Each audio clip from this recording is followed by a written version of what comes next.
get your definition of synonymous from? What does that have to do with it? I didn't even use the word. You did.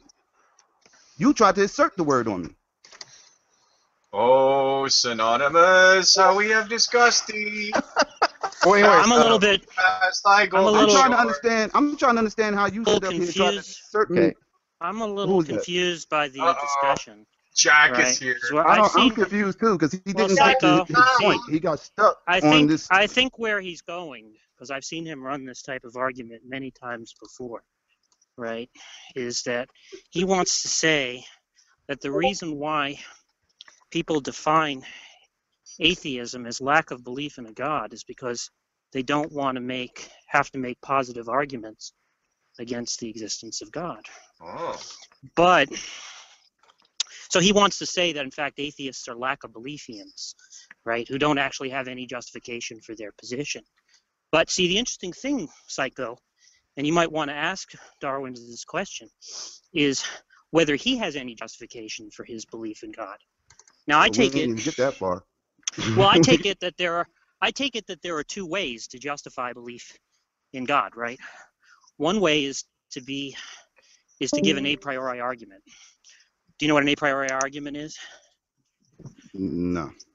An a priori argument is an argument that doesn't require evidence for it to be given. It's something that can be done from the armchair. You don't have to actually check any facts in the world to do it. So, for instance, we can make a priori mathematical arguments, right? We don't actually have to go out and test them.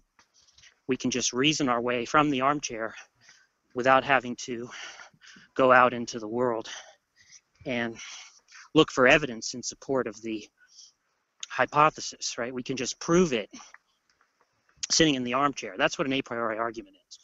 Now, Darwin's doesn't have an a priori argument for the existence of God. So he can't justify his belief in the existence of God that way.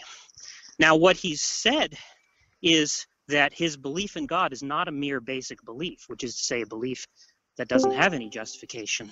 He calls beliefs like that pure fantasy. He doesn't think there can be anybody can rationally hold basic beliefs. He calls those pure fantasy because they have no justification. So he thinks he does have justification. Well, when he thinks he does have justification for a belief in God. So when you ask him, why do you believe in God? He says, because of the evidence, right? But here's the interesting thing. He's never once produced any of the evidence. He's never even been able to cite any evidence for the existence of God. He's never even been able to show how there can be evidence for the existence of God. Right? Curious. So in fact, he doesn't actually have any reason to believe in God because he's simply lying when he says that he has evidence for it. So the fact of the matter is, he has no justification whatsoever for his belief in God. Now, what follows from that is that he lacks a belief in the non-existence of God. Because he has no justification for his belief in God. So would that make the atheist? He says. So would that make him? So would that make him an agnostic theist? Yes, he's a lack of belief. He's a lack of belief in.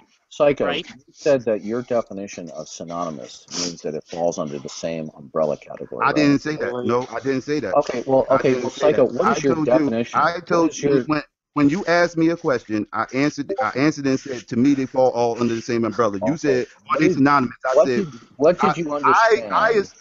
I assumed that you was referring to synonymous meaning under the same umbrella. So I was like, yes, under the same umbrella. I reinserted under the same umbrella about 14 times. Even before we even started this conversation, that I was saying. So when I said okay, so Syko, this is what you're telling me. You when you heard me ask the question, is the term atheism synonymous with agnosticism? What you understood me to mean.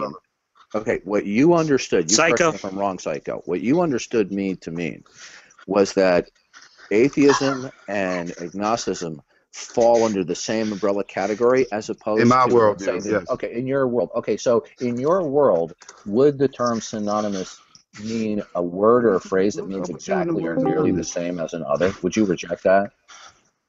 Now, Syko, can I ask you a question before you answer that? Would you regret that definition that I just gave to you? Can I ask a question, Syko, before you answer that? Would you reject that definition I just read to you, Syko? Actually, I mean, I really think that the best way forward is for Syko just to answer short yes or no answers to get Darwin off his fucking back, because he's not going to. Well, the thing is, right? You'll so, notice Syko, do you have an answer to that question? There's actually something of substance that we could talk about. So, Syko, do you agree with the definition of synonymous? Anybody cares to do you, Seth? Do you think it's synonymous means the same? Synonymous means the same. Synonymous means the same. Is constant interference and obstruction. Well, don't you think it's an so interesting I'm out of here. You're going to ask me a question, guys. Do you mind? Wow, that was fucking pathetic. Don't you think it's an interesting Jack fact? did it. Jack, savior of the universe. Thank you, Jack. What were we going to ask? Thank you, Jack. Jack, you'll save me, one of us. Jack, you really tried to make me say something I never said. Shame on you better than that.